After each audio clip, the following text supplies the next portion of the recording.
the main idea of Buddha is, sorry, I forgot to greet you guys. Hello, everyone. Anyways, the main idea of Buddhism is that the root of all suffering is desires. So the only way you can get rid of suffering is to let go of your desires, because you can't have suffering without desires, right?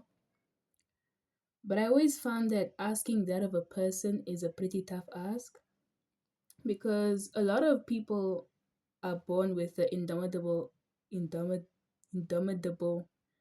know what I'm talking about, a human spirit, which kind of pushes us to achieve more, often things that are greater than ourselves or greater than, yeah, ourselves.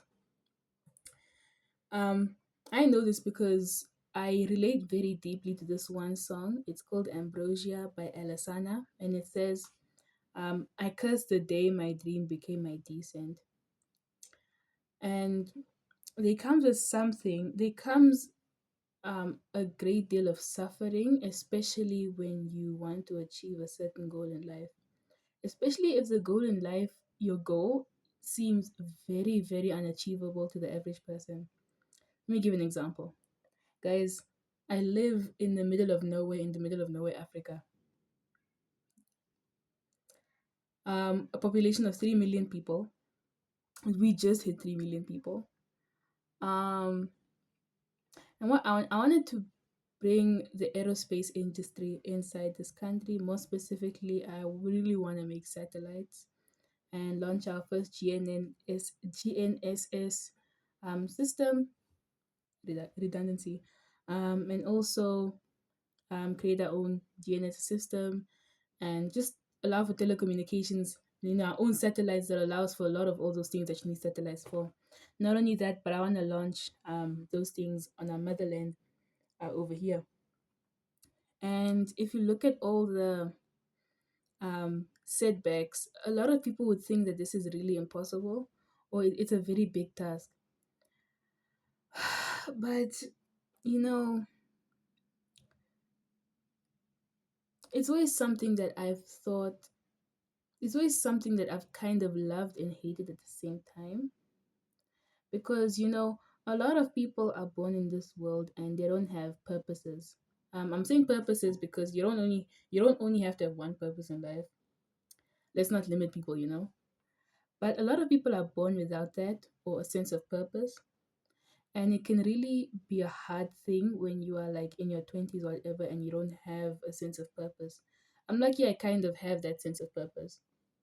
I mean, that goes into another sort of um, um, philosophical debate of what, if you have your purpose, then what now, type beat.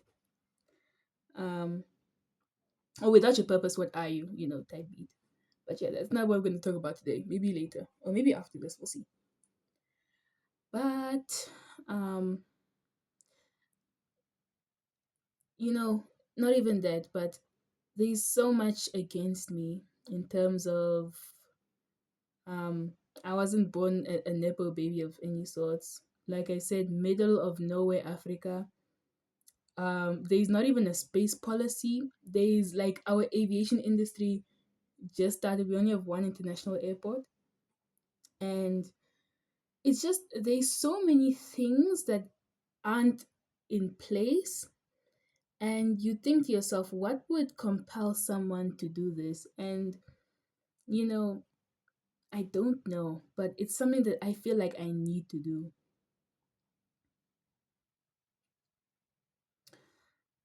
That's my desire.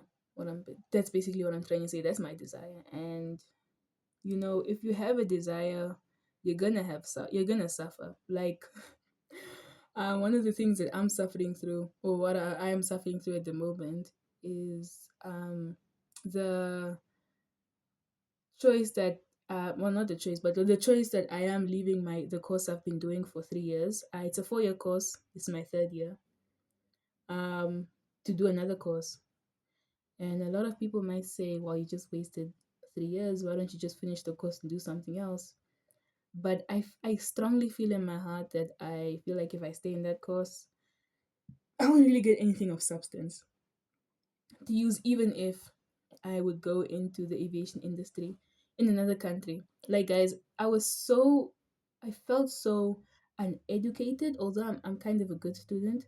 I felt like I didn't know anything to the point where I would feel embarrassed just applying for internships in other countries because I knew if I stepped foot there, I would look like a bozo.